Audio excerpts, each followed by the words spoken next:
Bonjour les Maxi Monstres, on est sur Radio Mad Max, pas le format live mais le format entretien. Sans Max, l'équipe prend quelques libertés, quelques menus libertés par rapport à la maison mère, ce qu'on avait déjà fait auparavant. Et on est donc avec une nouvelle fois le jeune aventurier Frax qui est toujours dans les limbes de l'insertion professionnelle et qui donc nous avait répondu et nous avait présenté quelques-unes de ses pérégrinations dans l'insertion professionnelle l'année dernière, en nous parlant du chantier d'insertion et du parcours emploi-santé qui a été achevé l'été dernier. Et donc, on en est resté là et on s'est dit, puisqu'il y avait de nouvelles actualités dans ce parcours d'insertion, qu'on allait revoir Frax pour qu'il puisse nous expliquer tout ça. Salut Frax. Salut Radio Mad Max. Et je suis en compagnie de Jean Salut. et de Sam. Salut. Donc Frax, on t'avait laissé dans un parcours emploi santé, ma foi, je sais pas comment tu pourrais le décrire d'ailleurs. Long parce que du coup il avait perduré jusqu'à juillet dernier, dans la mesure où j'avais gratté au prétexte qu'il m'avait sabré des séances et que je voulais pas retourner immédiatement dans les pattes de Pôle. France Travail, j'avais dit oui, c'est pas juste, on m'a gratté des heures, il y avait des je sais pas quoi, et du coup on m'a dit exceptionnellement, ça se fait pas d'habitude, mais je vais vous refaire une petite session Pôle emploi parcours emploi santé. Et du coup comme ça j'ai pu gagner quelques semaines. Et à cette suite, il y a eu 6 mois tranquilles. Et là, je suis retombé depuis janvier. J'ai été reconvoqué 2 fois, donc, ce que je vais tenter de vous raconter ce soir. Et on en est là. Parce que pour replacer un peu les choses, t'es au RSA.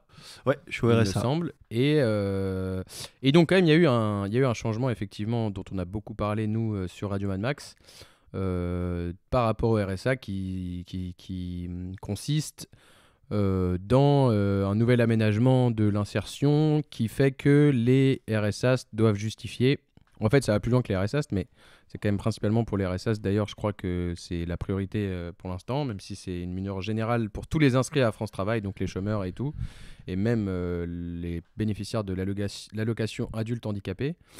Mais donc, 15 heures d'activité hebdomadaire obligatoire à justifier, activité étant quelque chose d'assez large pour l'instant. Ça peut être plein de trucs, pas forcément du travail, mais ça peut être aussi du genre de travail, quoi. Et pour l'instant, pour nous, c'était resté un peu un peu nébuleux cette histoire. On n'avait pas vraiment de cas concrets de gens sur qui Pôle emploi était tombé pour ces histoires de 15 heures. Et donc, comme Frax n'en rate pas une, il a réussi à se voir affublé de l'obligation de 15 heures. Et je pense que ça va être intéressant d'en discuter. Parce que des témoignages qu'on a pu lire à droite et à gauche, il y a quand même une histoire de moyens chez France Travail qui n'a pas été, apparemment, en tout cas de ce qu'on sait pour l'instant, n'a pas été augmenté à la hauteur de ce que ça représente comme boulot en plus pour les conseillers d'insertion, etc. Je sais pas comment dire, de fliquer les gens pour ces 15 heures-là. Ce qu'on peut dire là-dessus, j'avais lu une publication, je crois, qui avait été relayée par la CGT Chômeurs, qui sont un peu, je crois, les seuls qui bossent officiellement, de qui on peut avoir des bribes d'infos, etc. Sur la période... Ah oui, je reviens sur... Pas Radio Mad Max, bien sûr. Pas Radio Mad Max. Je reviens sur ce que tu disais, oui, la nouveauté. Je pense que nos auditeurs savent que ça fait très belle lurette que les allocataires du RMI et du RSA étaient soumis à une contrepartie à vocation insertionniste. C'est-à-dire que le RSA, ça n'a jamais été une superbe manne pour laquelle on ne devait absolument rien rendre. Mais aujourd'hui, cette histoire des 15 heures d'activité, entre autres, c'est la nouvelle contractualisation, la nouvelle formalisation de cette contrepartie à apporter au fait de toucher le revenu minimum d'insertion. Et donc, ce qui était notable, c'est que dans toute la phase de ces derniers mois où quelques départements étaient pilotes pour tester la nouvelle formule et les activités, ce qu'on sait, en particulier, si je ne dis pas de bêtises, sur le département de la Creuse, qui était départements pilotes pour tester ça.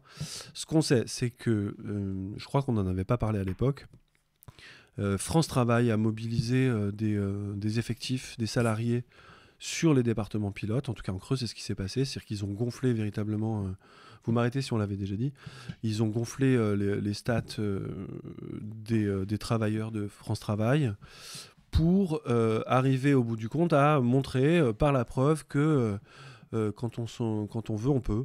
Et ils ont, je pense, dans ces départements pilotes, cassé bien des pieds à bien des allocataires pour arriver à la conclusion que c'est possible. Le problème, c'est que là, je ne sais même plus si c'est vraiment fait ou en passe, ou il y a encore un petit délai, mais on rentre dedans, là, on rentre dans les 15 heures généralisées au niveau national d'activité. Et sauf que tout le monde est rentré chez soi et que les travailleurs de France Travail retournent avec leurs 200, 300, 400 dossiers individuels à gérer mensuellement et que, on en parlera tout à l'heure, ils se retrouvent un petit peu gros gens comme devant et on va voir du coup ce que ça donne sur le long terme, mais il y a plein de supputations, il y a plein d'hypothèses. Est-ce que ça va radier? Est-ce que l'algorithme va profiter du fait que les gens n'ont pas, preuve à l'appui, rempli leurs 15 heures, etc. Bon, on ne sait pas les conséquences. Ce qu'on sait, c'est que la manière complètement fallacieuse qu'ils ont eu de dire « on peut le faire, on va le faire », bah non, ils ont mobilisé des gens sur 4 départements et demi, et ensuite ils ont envoyé tout le monde chez eux pour s'occuper de beaucoup trop de dossiers. Mais alors comment ça s'est passé qu'ils te tombent dessus, toi, du coup? Qui me retombent dessus. Oui, qui te retombent dessus pour les 15 heures. Ils me retombent pas dessus pour les 15 heures, c'est-à-dire que j'ai l'hiver dernier, à la suite de mon pendant et à la suite de mon chantier d'insertion, je bénéficie du parcours emploi santé, puisqu'en plus mon chantier d'insertion me nique un genou, donc je demande à être suivi là-dedans. Je fais des bilans de compétences, je fais des réunions en 5 modules de 3 x 5 temps, de 6 x 12 heures, je sais pas quoi, complètement inepte. Ça dure ce que ça dure, je pousse jusque le bouchon jusqu'à juillet, et ensuite j'ai pas de nouvelles. Il se trouve que si je suis resté sans nouvelles, je pense de juillet 2024 à janvier dernier, c'est parce que ma conseillère a été mutée, qu'il a fallu retrouver quelqu'un pour remplacer son poste, et que du coup j'ai été 6 mois peinard. Mais il me retombe pas dessus pour les 15 heures, il me retombe dessus parce que je dois montrer des preuves de volonté impérieuse de sortir de ma condition. Et de justifier au moins le fait qu'on me verse un revenu minimum d'insertion, et autant que faire se peut que je puisse en sortir. Et du coup, comment ça s'est présenté, l'histoire des 15 heures? Comment ça a été amené? Alors, j'ai eu 2 entretiens depuis janvier. J'en ai eu un en janvier, j'en ai eu un en mars. Le premier a été assez rapide, c'est-à-dire que la travailleuse patronale reprend mon dossier, elle fait le bilan de ce que j'avais déjà vu avec sa prédécesseuse, et à ce moment-là, on ne parle pas de 15 heures, elle me donne des devoirs. Elle me dit par exemple que je dois contacter la Chambre des métiers de l'artisanat, puisque je suis dans la boulangerie, bien sûr, comme chacun sait. Je suis Le palmito en particulier. Ça m'arrive, pas que. Et donc j'ai des questions j'ai des propositions à leur faire, de dire j'aimerais bien aller vers ceci, je préfère la confiserie, en fait le chocolat ça m'intéresse, mais est-ce que j'ai le droit de le faire en milieu associatif par exemple? Donc là, effectivement, elle déclenche des petites ficelles dans son ordinateur. Elle me dit, bon, monsieur a des questions précises, il a l'air de vouloir évoluer dans sa carrière professionnelle. Et donc, je l'envoie contacter la CMA. Donc, de voir que je n'ai pas fait. Alors ça, c'est une anecdote, mais je ne l'ai fait pas parce que pour moi, c'est 1h30 de route pour aller à la Chambre des métiers de l'artisanat. Que je me rends compte qu'il y a des permanences qui ont lieu beaucoup plus localement près de moi. Et je vais à Pôle emploi et je leur dis en fait je vais pas me taper 1h30 de route, mon véhicule il est pourri, donnez-moi un rendez-vous local avec eux. Et on me dit à l'accueil non mais faites pas ça, enfin bon, la Chambre des métiers de l'artisanat ils ont des prestations pour vous aider, pour vous aiguiller, pour vous aider, mais c'est payant, c'est 36 € par mois, vous n'avez pas 36 € par mois. Ça c'est déjà quand même intéressant que les devoirs de Pôle emploi c'est déjà d'abord un truc où il faut payer 36 € par mois pour avoir des infos. Voilà, mais bancales, donc la nana à l'accueil me pas, dit non, ne faites pas ça, nous on fait la même chose gratuitement. Je dis oui, mais enfin moi j'ai des devoirs, enfin ma conseillère m'a dit de le faire. m'a conseillé de le faire. Et elle me dit oui, bah, vous verrez avec elle la prochaine fois. Donc la prochaine fois, c'était en mars, et là, je me fais allumer. C'est-à-dire que la toute nouvelle recrue de ce France Travail-là me dit mais vous n'avez rien foutu, vous n'êtes même pas allé à la CMA. Je lui dis oh, c'est pas de ma faute, c'est votre collègue qui m'a dit non, non. J'ai dit je veux pas foutre la merde, mais enfin bon, je suis pas très responsable dans cette histoire. Elle me dit et là la nana, bon bah je découvre mon référent. Et elle est pas chien, quoi. Elle me dit oui, je comprends ce qu'a fait ma collègue, mais mettez-vous à ma place et comprenez bien. Et elle me dit là, ça devient un petit peu important. Elle me dit moi, si mon référent, mon supérieur là, qui chapeaute un petit peu plusieurs travailleurs et donc des centaines, je pense, de dossiers, elle m'a dit là, ça fait 2 mois, vous avez rien branlé. Là, elle nous tombe dessus, elle regarde dans l'ordinateur, vous êtes mort. Sous-entendu, le RSA il est coupé direct. Et là, elle commence à me foutre la pression en disant je sais pas avec quoi vous avez été biberonné ces 18 derniers mois, mais il va vraiment falloir, elle me dit, avec un petit heure mi-sévère, mi-conciliateur, qu'on change la musique. Et c'était quand ça? Et bah ça, c'était au mois de mars, c'est très récemment, c'est il y a 3 semaines. Parce que j'avais vu qu'il y a vraiment peu de temps, il y a eu un document qui a fuité, même pas, c'est pas une fuite quoi du coup, mais enfin bref, un document qui a été envoyé à tous les France Travail et les conseils départementaux, je crois, etc., qui détaillait les sanctions justement, qui précisait les sanctions en cas de manquement au contrat d'engagement, etc., qui était que ça pouvait aller de 30 à... Enfin, se faire sucrer 30 à 100% du RSA. Et ça pouvait être parfois pour des durées de 4 mois, par exemple. Et sachant que ça va dans le truc de suspension remobilisation qui est du coup suspension temporaire, quoi. Tu te fais pas radier, tu te fais arrêter, et dès que tu donnes des preuves de bonne foi, ils te remettent le machin, quoi. C'est-à-dire que en fait, ça s'appuie sur des trucs qui existaient déjà, en fait, comme menace. Mais là, ça se précise carrément. C'est-à-dire que maintenant, il y a la possibilité de la mise en œuvre qui se précise, quoi. C'est ça, par des décrets, des consignes, des machins qui font que tout le monde va devenir plus zélé, ou pas tout le monde, puisque toi, tu disais que elle avait justifié de son zèle. Elle t'avait demandé de comprendre son zèle par le fait qu'elle était nouvelle. C'est ça aussi. Ce qui est quand même intéressant aussi. Le zèle de te mettre au travail et de Non, devoir... non. Ça concerne la question des 15 heures, puisque moi je suis assujetti du coup aux 15 heures.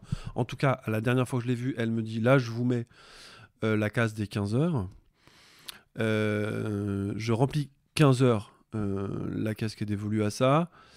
Et elle me dit, c'est pas qu'elle fait du zèle, c'est qu'elle me dit elle me fait une confidence, elle me dit que ses collègues sur place, qui sont des anciens en fait dans cette antenne, ne font pas ça, qu'ils ont quasiment tous l'habitude, enfin là ils ont pris la décision de mettre plutôt 0 heure d'activité à leurs allocataires, à ceux dont ils gèrent le dossier, dans la mesure où eux-mêmes trouvent impossible, inique, complètement contre-productif.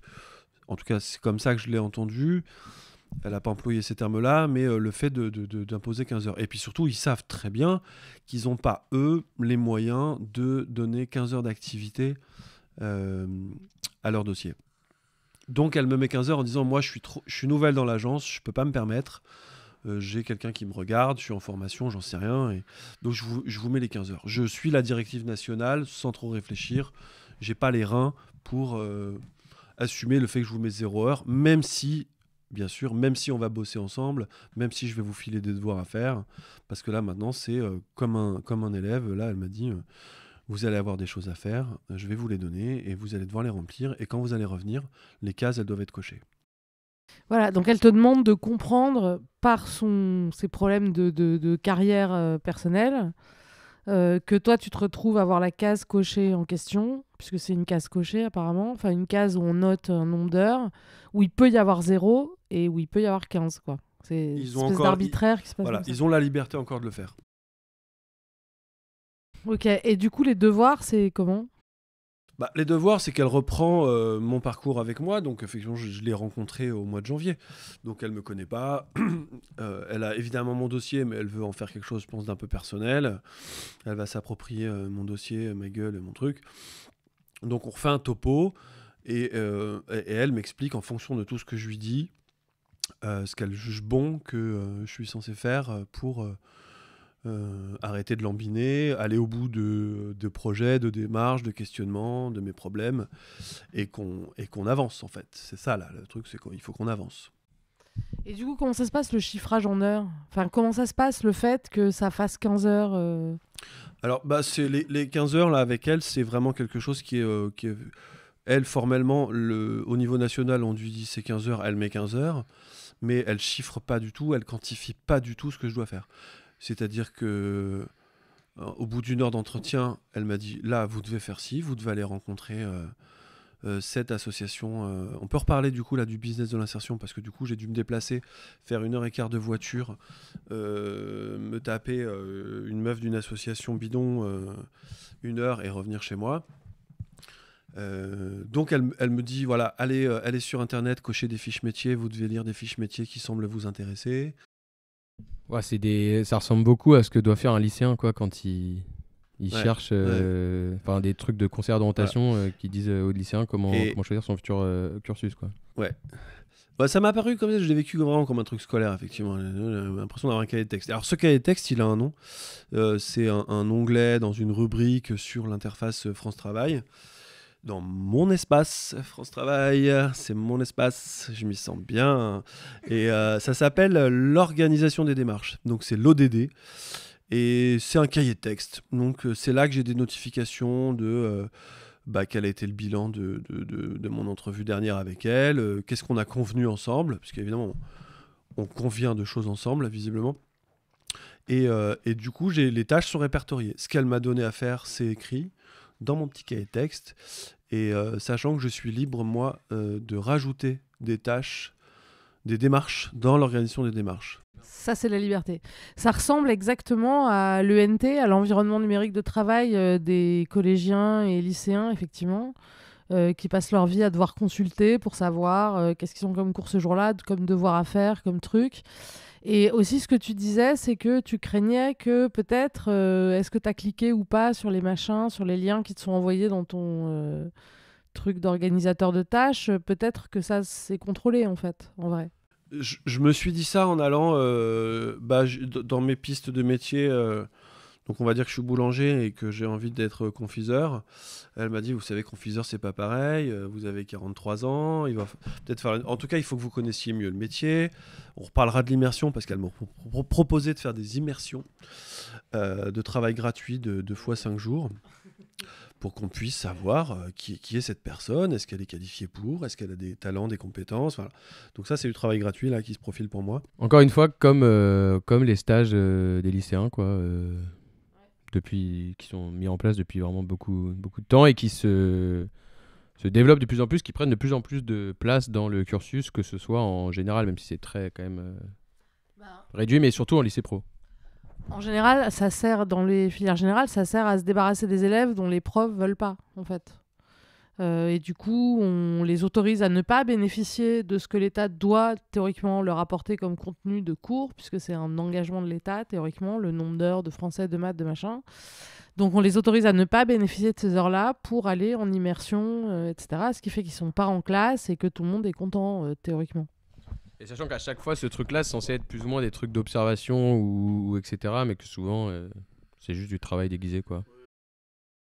Donc voilà, pour la question précise des 15 heures, moi j'ai dans mon dossier marqué que je suis assujetti, et je pense que ça peut changer. J'ai l'impression que peut-être chaque mois, chaque 2 mois, 3 mois, elle va pouvoir dire, bon, on va peut-être faire 10 heures parce que c'est plus compliqué ou j'en sais rien. En tout cas, là, elle marque 15 heures, mais en fait, tout le monde se contrefout. Moi... De toute façon, je subis les 15 heures, j'ai aucune idée du temps que va me prendre la réalisation de toutes les demandes qu'elle m'a faites, les conseils qu'elle m'a demandé d'aller voir. Donc c'est vraiment dissocié, Elle a marqué 15 heures, peut-être que je vais passer 6 heures dans le mois à faire tout ce qu'elle m'a dit, 15 heures par semaine. Peut-être que je vais y passer plus de temps. Là, pour l'instant, je vais taper sur du 8-10 heures par mois pour faire mes devoirs correctement. Mais du coup, c'est une dette. En vrai, c'est une dette, même si elle n'est pas forcément contrôlée en termes horaires. C'est une dette dont le contrôle peut varier. La contrainte peut varier selon les désirs du moment de l'institution, quoi. En fait, c'est marqué sur le papier que tu dois 15 heures, quoi. Oui, je pense que fondamentalement, ce qu'elle me demande de faire là, n'est absolument pas différent de ce qui se passait il y a 1 an, il y a 2 ans, il y a 5 ans. Peut-être qu'il y a une pression accrue pour que les choses soient un peu plus effectives, pertinentes, qui débouchent sur quelque chose pour eux qui est bénéficiable. Mais c'est déconnecté. La question des 15 heures, c'est une question technique là pour l'instant. Entre elle et moi, là où je suis, c'est une question politique, technique, et puis sur 2 clics sur un dossier, quoi. Mais en même temps, quand même, t'as fait tes devoirs. C'est-à-dire, t'as cliqué sur tes trucs, tes liens, en te disant que comme il y a un environnement numérique, peut-être que ça contrôle est-ce que tu cliques sur les liens. Oui, je me suis alors perdu, que sinon, t'aurais pas cliqué sur les je liens. me suis perdu, donc j'ai regardé les fiches métiers de la confiserie céréalière, et là, je me suis dit ça. Je me suis dit, ok, là, j'ai 12 liens hypertextes à cliquer, chacun représente 3 à 4 pages de lecture. Au début, j'ai regardé ça, je me suis dit je ferme tout de suite la fenêtre, et là j'ai eu ce petit truc de dire ferme pas peut-être tout de suite en fait. Est-ce que je suis pas, et donc j'ai fait un espèce de truc de bot quoi. J'ai cliqué, j'ai ouvert les pages les unes après les autres dans des onglets en me disant et voilà, là j'apprends qu'effectivement ça ressemble à des trucs dans l'éducation nationale sur le NT, et visiblement peut-être que j'ai bien fait, peut-être que c'était juste de la parano. Et parce que moi je me suis dit que par rapport au fait qu'il n'y a pas eu d'augmentation substantielle des effectifs de France Travail pour gérer ce truc-là, etc. Qu'au début, les premiers mois, le flicage n'avait pas l'air trop non plus organisé et hyper intensif, etc. Je me suis dit que c'était dans la lignée d'un truc dont on avait déjà parlé, et que là, ça me fait aussi penser à ça, qui est que le bénéficiaire du RSA ou même du chômage doit lui-même prendre responsabilité de son parcours emploi, etc. Que c'est vraiment un truc qui est... le mec doit gérer son propre chantier d'insertion, etc. Enfin, sa propre insertion, quoi. Et je pense que c'est aussi parce qu'ils n'ont pas assez de moyens qu'ils font peut-être comme ça pour que potentiellement, en fait, les mesures qui sont... Les mesures de contrôle, elles sont pas tellement effectives, mais elles sont plus dans... Je sais pas comment dire, dans l'idée, quoi. Comme ça, comme toi, là, t'as pas fermé la fenêtre, etc. parce que tu t'es dit, peut-être que... En fait, on sait pas vraiment il est à quel niveau le contrôle, dans quoi ça passe, à quel point c'est intensif, mais on le fait quand même, histoire de... Enfin, on le fait quand même parce on se doute peut-être qu'il y a contrôle, etc. Alors même que c'est pas hyper intensif ou quoi. Et comme ça, ça fait qu'au fur et à mesure, en fait, on habitue les gens, et notamment les nouveaux bénéficiaires, on habitue les gens à en fait, s'accommoder de ces trucs-là, et donc au fur et à mesure, en fait, dès que les gens ils vont arriver, ça va être une sorte de norme, quoi, le respect des 15 heures, le respect des devoirs, comme tu as dit. Et du coup, au final, c'est comme ça qu'ils arrivent à mettre toute une catégorie de peut-être récalcitrants à un truc hyper pacifié où les gens ils suivent les nouvelles règles, quoi. Bah, oui, de ce point de vue-là, et parce qu'elle joue, je pense d'une certaine façon, les good cop, le fait qu'elle m'ait incité fortement à rajouter des démarches dans mon organisation des démarches, donc dans cette rubrique-là, au prétexte que moi, plus je meublais ma plateforme, plus le contrôleur, si on accepte de dire qu'elle c'est le good cop et qu'au-dessus il y a le bad cop, cette espèce de figure un peu au-dessus là qui plane, je pouvais moi effectivement être participant actif à mon contrôle en rajoutant des démarches. C'est-à-dire que le Gus il arrive, il dit putain ils ont bossé en fait. Le mec ou la meuf de France Travail a taffé, elle lui a filé des devoirs, et puis lui en plus il a l'air de vouloir, il a rajouté des trucs parce que ça se voit en fait, parce que moi je rajoute ou pas, c'est pas les mêmes codes couleurs, ça se voit que c'est pas écrit pareil, etc.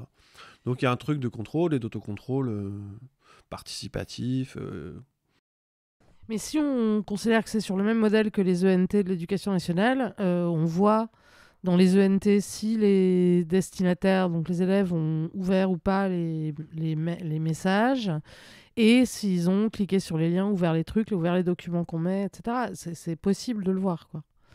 Et du coup, c'est vraiment très très flippant ce truc d'être autocontrôleur de soi-même, de devoir faire plus. C'est-à-dire qu'il y a les 15 heures, ce qui est donné est pas vraiment chiffré en heures, mais il y a quand même un truc, une espèce de volume de trucs à faire qui était plus vague avant, et là qu'on se sent quand même plus obligé de faire. Et en plus, il faut se rajouter des devoirs soi-même, ce qui est quand même assez flippant comme perspective. Et moi, je me demandais, est-ce qu'ils peuvent te rajouter des devoirs en cours de période? Est-ce que entre deux rendez-vous, il peut apparaître des nouveaux trucs dans l'espace d'organisation de ton espace à toi? Non, parce que tout ce qui se dit et tout ce qui se décide avec elle, c'est vraiment du même ordre qu'à l'époque où c'était version papier, c'est-à-dire que le travailleur patronal se met plus ou moins d'un commun accord avec la locataire pour dire ce mois-ci on va faire ça. Et vous signez en bas de la page. Et donc si je suis plus là pour signer, ils n'ont pas le droit. Mais à terme, on peut penser que ça peut se faire. De là, aussi vrai que les profs mettent des devoirs qu'ils n'ont pas donnés en cours et que finalement ça passe. Il y a le cours qui se passe en classe et il y a les devoirs qui sont mis sur le NT et les élèves passent leur vie à regarder. Mais ça pourrait être très, très flippant, dystopique, ce truc, si à tout instant Pôle emploi peut rentrer dans la vie des gens pour leur donner des tâches à faire. Je sais pas. Moi, je pense que la possibilité, elle existe matériellement, quoi. En vrai, elle existe déjà plus ou moins, parce que des fois, ils t'envoient des trucs, même quand t'es chômeur, ils t'envoient des trucs à faire, genre des bilans, de je sais pas quoi, et ça passe que par Internet. Mais après, ce truc-là, en plus, savoir si c'est fliqué, enfin, si les contrôleurs, ils ont les moyens de voir qui a cliqué, etc., c'est pas un truc qui est très difficile, en vrai, à obtenir comme info, parce que il y a quand même déjà des mouvements, internes dans France Travail de conseillers qui disent on nous fout plus la pression, etc. Donc en vrai, qui sont branchés avec des trucs comme genre la CGT chômeur, etc. Donc il y aurait moyen de savoir assez facilement, je pense. Ouais, après, encore une fois, voilà, sur ce point-là, je pense que c'est pas du tout à l'ordre du jour, ils en parlent pas. Techniquement, il faudrait changer des trucs de statut et tout. Et puis, comme je l'ai dit, en fait, peut-être que c'est pas la peine, parce que s'ils font à d'autres gens comme à moi en disant vous savez, il y a le grand méchant loup au-dessus qui nous regarde, à vous de meubler et de montrer que vous êtes dans une démarche participative qui va de l'avant.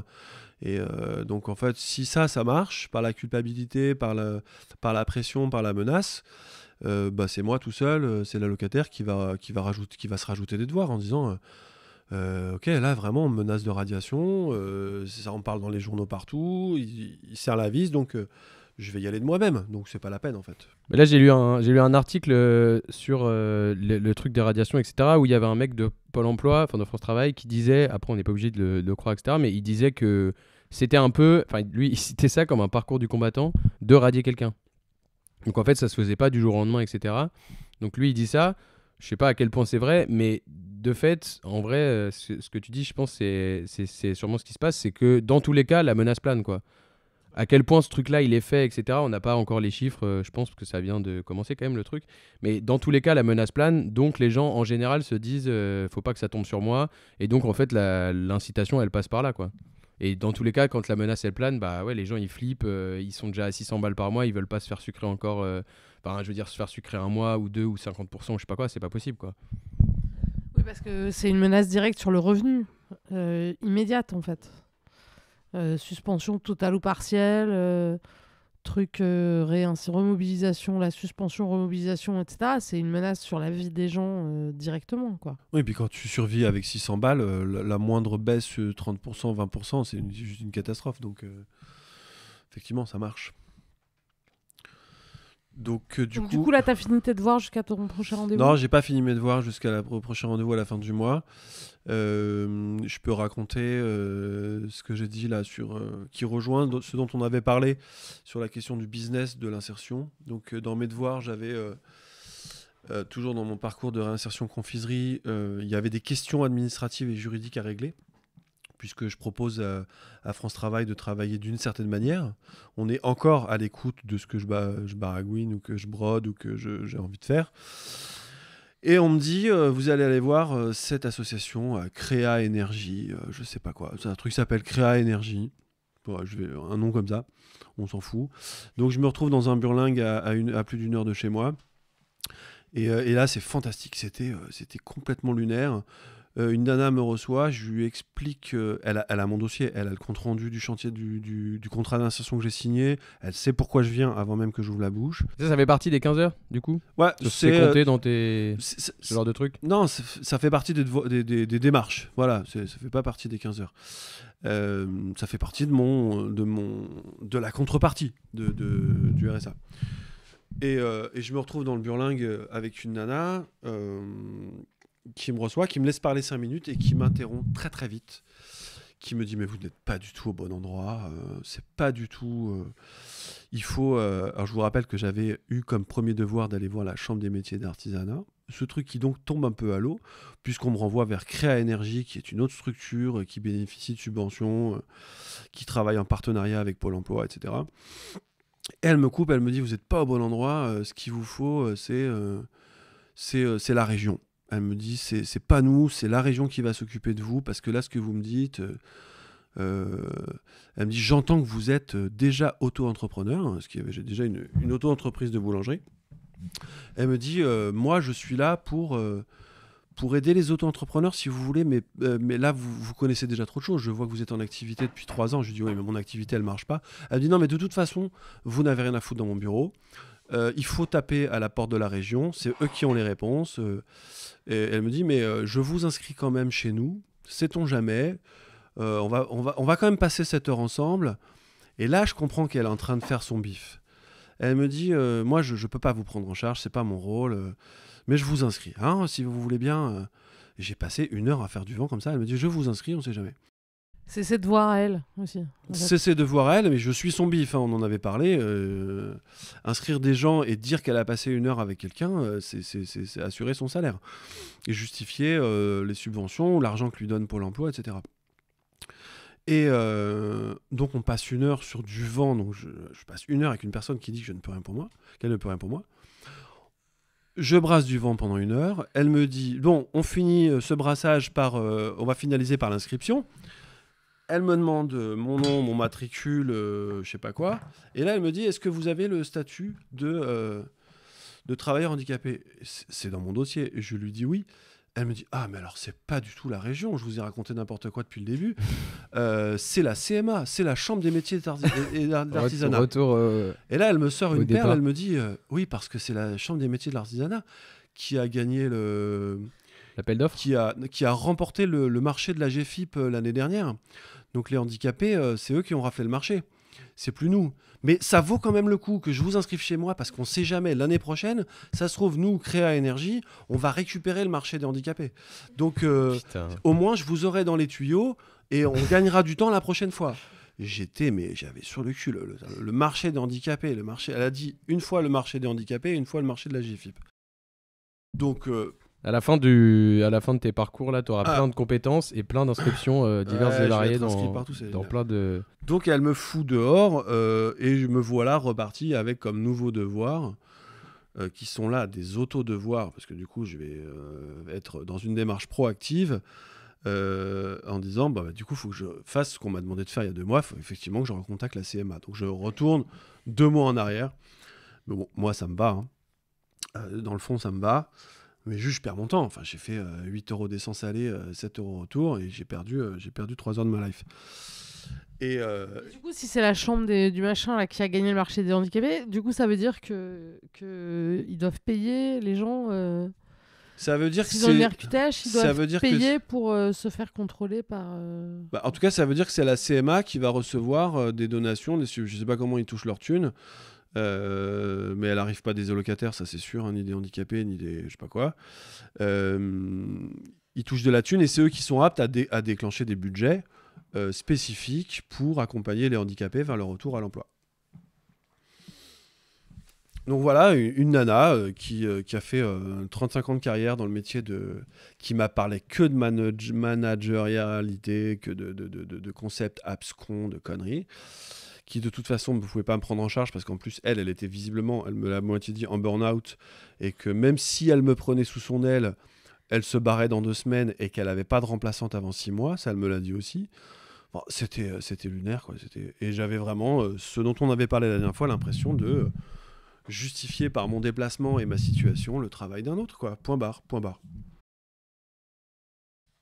C'est l'insertion qui crée son propre secteur d'activité, d'insertion, avec ces travailleurs de l'insertion qui sont aussi les insérés, en fait, ou les insérables, ou les futurs insérés, ouais. Donc voilà, je me retrouve, j'ai eu ça comme devoir, et puis là je me rebarre sur la CMA, et j'ai encore des démarches de clics et de fiches métiers et de conneries. Donc j'ai découvert les fiches métiers d'assistant confiseur et je me suis tapé faussement vraiment des pages et de diagrammes avec... il découpe des métiers en 25 catégories avec des pourcentages de capacité à fournir, de compétences à faire valoir à l'intérieur de chaque morceau qu'ils ont découpé un métier. Là, c'était complètement absurde. Et ce truc-là sur le business, ça me fait penser à un truc qui s'est passé la semaine dernière, qui était un appel à rassemblement de la CGT chômeurs, sur une histoire qui était par rapport au chômage, où il y avait eu, il me semble, 23 femmes en chômage longue durée, qui ont intégré une formation pour obtenir le titre de secrétaire assistant médico-social proposé par France Travail, etc., dispensé par un organisme privé. Et en fait, dès le début, les personnes se sont rendues compte que c'était bidon, que ça allait pas mener à un titre professionnel reconnu par le milieu en question du médico-social, etc. Et même les entreprises partenaires qui étaient censées embaucher les stagiaires se sont révélées inexistantes, etc. Les personnes... et les modules pour passer le titre n'ont pas été assurés, il n'y avait pas de plateau technique, je sais pas quoi, enfin bref. En gros, la formation totalement bidon, quoi, de A à Z. Les personnes ont informé Pôle emploi dès le début de l'arnaque, quoi. Et le truc qui était censé durer 6 mois s'est prolongé jusqu'à la durée du machin et tout ça, parce que l'entreprise privée, de fait, fait son bif là-dessus. La formation, elle était financé par France Travail à hauteur de 9000 balles par stagiaire, etc., quoi.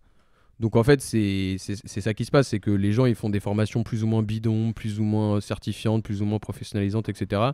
Dans tous les cas, l'important pour France Travail, c'est de montrer qu'ils font un truc pour insérer les gens et avec un pourcentage de réussite plus ou moins élevé.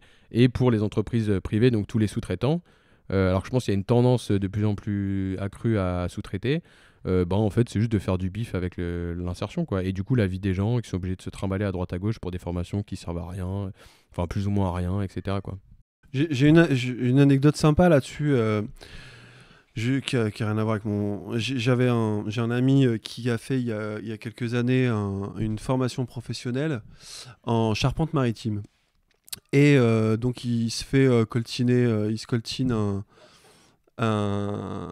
un CAP adulte, enfin une formation. À l'époque, il y avait déjà plus de vraiment diplôme dans les formations pour adultes, dans les principaux organismes qui font ça. C'est-à-dire qu'ils vont même pas vers un diplôme, ils vont vers une formation qui est validée par un espèce de paplard qui dit t'as fait la formation. Je crois que les CAP adultes, c'est terminé. Et donc, il fait son truc qui dure, on va dire, 6 mois. Non, qui dure 1 an. Et tout ça pour parler de ce que ça veut dire former des gens au plus près des besoins de l'économie. Parce que c'était ça dont il s'agissait. Et donc, il fait une formation. C'est des formations croisées, c'est-à-dire que lui, quand il commence une formation, il va croiser des gens qui sont déjà là depuis 6 mois et qui vont terminer quand lui sera au bout de ces 6 mois. Et donc, on est en Charpente-Maritime. Et là, il a vu se trimballer, au bout de quelques mois, une congrégation d'entrepreneurs locaux qui bossent tous autour du bateau, du rafio. Et les mecs viennent auprès de ceux qui sont en bout de formation et leur disent « Madame, messieurs, vous êtes 12 à subir... » très bon mot, à subir cette formation. On a quelque chose à vous proposer de très intéressant. On vous propose un CDD de 8 mois. Tiens-toi bien, c'est le bout des merveilles. On vous propose un CDD de 8 mois. Il va falloir poncer des coques en polyester de petites frégates qui viennent d'Extrême-Orient à destination de l'autre côté de l'Atlantique, aux États-Unis. Il y a peut-être 200 coques de bateaux en polyester à poncer. Si vous acceptez le job, nous on promet, alors vous êtes 12, il y a 8 places. Voilà. Par contre, il va falloir vous spécialiser dans le ponçage de coques en polyester. Et en fait, les gens qui étaient là, le pote m'a raconté, c'est qu'ils ont quasiment tous, ils se sont jetés sur le truc, quoi. C'est des gens qui sont au chômage depuis je sais pas combien de temps.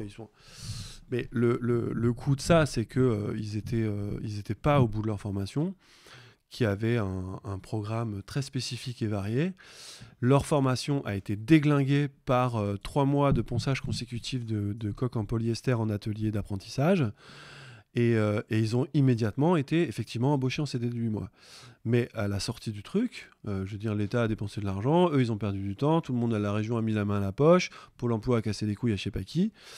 Leur formation, elle vaut plus rien. C'est-à-dire qu'ils sont pas allés au bout de leur formation. Ils ont troqué la fin d'une formation contre... et c'est ça, la formation des adultes en reconversion au plus près des logiques économiques. Ça veut dire, en fait, on se fout... Et peut-être après, il n'y a peut-être pas forcément beaucoup de taf en général dans le ponçage de bateaux en polyester, quoi. Une fois le CDD du mois fini. Et puis surtout, sur une vie locale, sur un tissu économique, là, comme ils disent, les entrepreneurs en question qui embauchaient ces gens savaient très bien qu'ils étaient beaucoup moins polyvalents que la génération d'avant ou la génération d'après des gens qui ont suivi cette formation. Donc ils étaient grillés, en fait. Soit ils recommençaient depuis le début, ils allaient jusqu'au bout de leur formation, soit ils étaient grillés parce que finalement ils étaient bons qu'à poncer des coques en polyester, quoi. Qui est un boulot quand même relativement dégueulasse, avec des combinaisons, des masques complètement ingrats. Ouais, pour la petite anecdote. C'est vraiment le truc d'adapter, de voir les gens qui sont en formation ou les RSAS ou tous ces gens-là comme un espèce de vivier dans lequel on faut venir piocher selon les besoins et du coup les former, les diplômés sans diplôme, parce qu'un diplôme ça serait valable ailleurs autrement et ça pourrait amener à faire valoir des demandes de niveau de salaire ou des et donc là ça permet de pas être diplômant et d'être juste un vivier qu'on forme pour un truc spécifique, et sur le fait que le besoin d'argent il est des gens qui est réel, fait que oui, c'est peut-être mieux, plutôt que d'avoir une formation un peu généraliste, d'avoir un truc spécifique, parce qu'il y a 8 mois de taf derrière, sachant qu'après, faut tout recommencer à zéro tout le temps, quoi. L'espèce d'adaptabilité qui est demandée aux gens, elle est dingue, quoi. Ça fait qu'en vrai, le France Travail agit comme, en vrai, une vulgaire boîte d'intérim. Mais en plus, avec le vernis insertion, petite formation, etc., parce que les boîtes d'intérim s'en battent la race. Peut-être et donc en fait c'est ça, les gens ils viennent et en fait on leur propose un taf, mais plus ou moins peut-être des fois ils s'occupent un peu, ils écoutent d'une oreille distraite les projets des gens, mais en fait après très vite ils peuvent te proposer un truc où t'as rien à voir, et c'est juste pour remplir les rôles qu'il y a à remplir dans la région à ce moment-là, ou je sais pas quel dans je sais pas quel milieu qui a rien à voir avec ce que tu pensais faire à la base, quoi. Sur l'intérim, j'en avais parlé la dernière fois, mais c'est ça qui est magique dans les poupées russes de l'insertion, c'est que tu peux être en chantier d'insertion, donc tu es déjà rentré dans une filière à l'intérieur de laquelle on te propose de continuer à faire des choix professionnels, des stages et dans cette deuxième poupée russe, tu peux te retrouver à travailler pour une agence d'intérim spécialisée dans l'insertion, où tu vas bosser et tu vas avoir un troisième intervenant qui va te casser les pieds le vendredi matin pendant 1 heure pour t'aider à t'insérer. Donc tu peux te retrouver dans la vie, je pense, au minimum là, avec 3 personnes sur le dos qui se sont tous comme sacerdoce de te sortir le cul de la merde ou le cul du salon, je sais pas comment ils voient les choses. Voilà, sinon je peux peut-être juste rajouter, je pense qu'on va bientôt terminer, parce que là il va falloir que je me coltine un peu plus d'organisation des démarches avant de revenir vers vous. Et que tu reviennes à la confection de nougat aussi, je pense. Ouais, c'est ça. Non, mais je peux conclure sur un des devoirs qui me reste à faire, c'est-à-dire que ça lui allait pas, en fait, parce que là, ce dont je vous parle, mon projet de confiserie, c'est une espèce de lanterne que je leur agite devant le nez depuis 2 ans, et elle m'a dit monsieur, vous êtes bien gentil, mais là ça fait 2 ans que vous nous serinez avec vos histoires de confiseurs. Elle a pas voulu me lâcher, alors peut-être j'aurais dû insister, j'étais un petit peu mou du bulbe. Elle a pas voulu me lâcher sans me dire et si nous cherchions quelque chose de plus immédiat, parce que tout ça a pris 2 ans, visiblement ça va pas chercher bien loin. Peut-être on pourrait réfléchir ensemble, et donc c'est là que je lui dis écoutez, pourquoi pas, je sais pas, j'envisage aussi peut-être ce truc d'avoir très à la mode là, du travail socialement utile. Ça fait quelques mois que je me dis que si jamais on me force la main, autant que je fasse un truc. Donc je lui dis, moi je veux bien essayer d'aller regarder du côté de l'aide de domicile, quoi. Et c'est là qu'elle me dit c'est super, effectivement c'est un métier en tension, on a besoin de gens et tout, mais vous n'y connaissez rien, donc vous allez lire des fiches de lecture métier, et puis surtout elle me dit vous allez faire des stages d'immersion. Et là le truc le plus chiant et le plus concret qui se profile, c'est que je vais sans doute devoir faire 1, 2. J'ai entendu le chiffre 3. J'ai commencé à dire, il faut déjà travailler 5 jours gratuits. Déjà, ça me fait un mal au cul extraordinaire. C'est 0 dédommagé? Ah, je pense que c'est 0 dédommagé. Et là, pour le coup, elle me impose. Après, je peux dévier. C'est-à-dire que là, je sais qu'à tout moment, là, si je veux désamorcer toute cette merde, je suis pas non plus pieds et poings liés. C'est-à-dire que là, si je veux sortir de cette merde, je vais de moi-même dans une agence intérim demander, par exemple, un job d'aide à domicile. Ils vont me le donner en 2 coups les gros. Et je vais désamorcer toute une machinerie. C'est-à-dire que je vais rouvrir des droits, je vais gagner 500, 600, 700 euros, je ne sais pas, sur un mois, et je vais libérer la soupape de pression pendant quelques semaines ou quelques mois. Je peux faire ça. Mais là, dans ce parcours-là, si on imagine quelqu'un qui ne sait pas ou qui ne veut pas faire cette démarche d'aller... il se retrouve à devoir faire des stages d'immersion pour voir s'il est compétent pour faire à manger à des gens ou les aider à faire leurs courses, etc. Et parce qu'en plus, j'en avais déjà dit de base, mais les stratégies d'adaptation qui doivent tout le temps évoluer, etc., plus le flicage il est grand, donc plus les mesures de contrôle sont multiples, etc., plus en fait, même si tu taffes pas, échapper au taf devient une sorte de taf, quoi.